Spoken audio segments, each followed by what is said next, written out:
D'aucuns ont des aventures. Je suis une aventure. Allez faire pipi! Les toilettes, s'il vous plaît. Oui, ça fait mal, ça. Mais... Allez faire pipi! Salut, c'est Anne-Laetitia Béraud. Bienvenue dans Tout s'explique, le podcast de 20 minutes où on parle société et sexualité. Savez-vous que durant notre vie, on urine environ 20 000 à 30 000 fois? Alors le pipi, c'est assez anodin la plupart du temps, sauf que quand il y a un grain de sable qui se place dans le rouage, et là, la douleur, il va falloir courir chez le médecin pour trouver le médicament. Corinis Narbanis, elle est médecin néphrologue, professeure à la Sorbonne, chef de service adjointe à la Pitié-Salpêtrière, l'hôpital parisien, et elle est l'invitée de cet épisode. Elle publie Miction Impossible, vous la voyez, la petite blague dans le titre, et c'est aux éditions du Rocher. On va parler ensemble de pipi, de relations sexuelles, de cystite. Et première question sur le charme discret des reins. On ne les voit pas, on ne les sent pas. À quoi servent les reins ? Nos deux petits reins, ils sont très discrets, comme vous l'avez dit. D'une part parce qu'ils sont bien cachés, on ne peut pas les sentir, on ne peut pas les palper, ils sont sous les côtes. Deuxièmement, ils travaillent beaucoup, mais ils ne se font pas sentir non plus. Et même quand ils ont beaucoup travaillé, puisqu'ils filtrent à peu près tout le sang du corps toutes les 30 minutes. Donc, on ne peut pas dire qu'ils ne font rien. Et en quoi ils sont essentiels ? Ils sont essentiels parce qu'ils nous permettent à chaque instant de choisir en détail de quoi le corps a-t-il besoin de se débarrasser et qu'est-ce que le corps a besoin de conserver pour sa survie. Et ça, c'est vraiment très important parce que il y a au moins une chose qu'il faut avoir compris, c'est que l'ensemble des cellules du corps, pour bien fonctionner, il faut qu'elles soient dans des conditions très particulières de température, d'acidité. Il faut qu'il y ait un environnement vraiment particulier, contrôlé, qui ne doit pas trop varier. Donc les reins contribuent à faire en sorte que nos cellules soient dans les meilleures conditions pour pouvoir fonctionner. L'urine, ça vient de nos reins. Alors, les reins, techniquement, en effet, une des choses qu'ils font, c'est de fabriquer de l'urine. Et cette urine, en fait, elle est d'abord fabriquée en très grande quantité, et puis elle est réabsorbée, c'est-à-dire qu'en fait, le rein, au départ, il laisse passer énormément de liquide et énormément de choses, il y a énormément d'éléments, d'ions, de calcium, de magnésium, de sucre, de tout ça. Et puis, au fur et à mesure que l'urine traverse les reins, elle est adaptée aux besoins et le corps réabsorbe à peu près 80 ou 90% de ce qu'il a au départ laissé passer dans les urines pour pouvoir affiner le mieux possible de quoi on a réellement besoin de se débarrasser. Et ça va constituer l'urine qui va arriver dans la vessie et qu'on va éliminer. L'urine au quotidien, on va aux toilettes et c'est terminé, sauf à un moment où la sensation d'uriner, ce sont le feu de lame de rasoir. Qu'est-ce qui se passe à ce moment-là ? En effet, quand on urine plusieurs fois par jour, peut-être 20, 30 000 fois dans sa vie, et finalement, quand ça se passe bien, on n'en a pratiquement aucun souvenir et on s'y intéresse pas. Mais de temps en temps, comme vous venez de le dire, c'est beaucoup plus compliqué parce que d'un seul coup, c'est excessivement douloureux. On a une douleur dans le bas de la vessie. On a envie d'aller faire pipi toutes les 5 minutes. On vient de faire pipi, on a encore envie. On urine une seule goutte, on a l'impression qu'on nous a transpercé le corps. Et ça s'appelle la cystite. Et souvent, c'est une infection des urines qui touche plus souvent les femmes. Cette cystite, elle peut être provoquée par plusieurs facteurs, vous allez me dire, et notamment un facteur quand on a une vie sexuelle et qu'on a un nouveau partenaire. Pourquoi à ce moment-là, j'ai une cystite ? L'infection urinaire, elle provient de bactéries qui sont les nôtres, qui sont dans notre corps, sur notre périnée, l'espace entre la vulve et l'anus, qui proviennent la plupart du temps d'ailleurs du tube digestif. Et ce sont ces bactéries qui vont aller remonter à l'envers par le canal de l'urètre, qui est le petit canal assez court chez la femme qui va de la vessie à l'extérieur.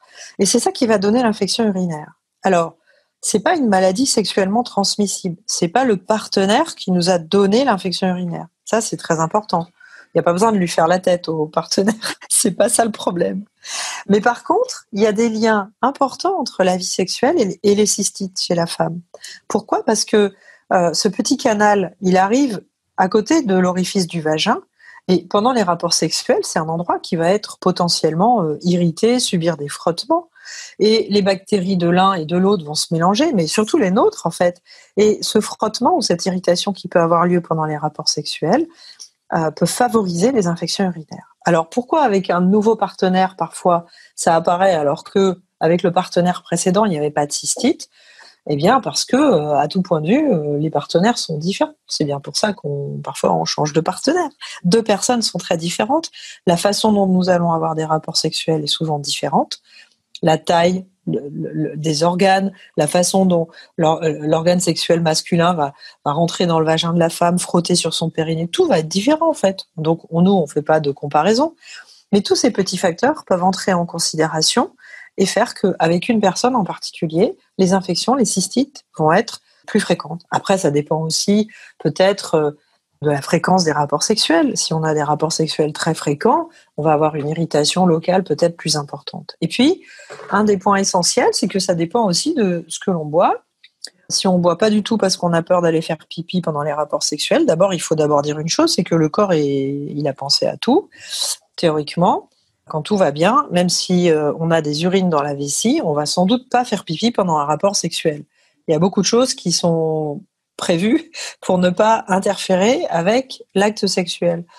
Et par contre, ce qui est important, c'est qu'il ne faut pas quand même s'arrêter de boire ou se priver de boire, surtout si on est à risque et qu'on a déjà fait des cystites. Et bien, au contraire, il va falloir boire et puis surtout, il va falloir aller faire pipi. Après les rapports, avant les rapports, pendant les rapports, c'est pas grave, tant pis, mais il faut aller faire pipi. Parce que c'est ça qui va vider. En fait, quand on a compris une chose essentielle, c'est que le principal facteur qui permet à la vessie, quand elle contient des urines avec des bactéries, de se guérir toute seule, c'est qu'on vide la vessie.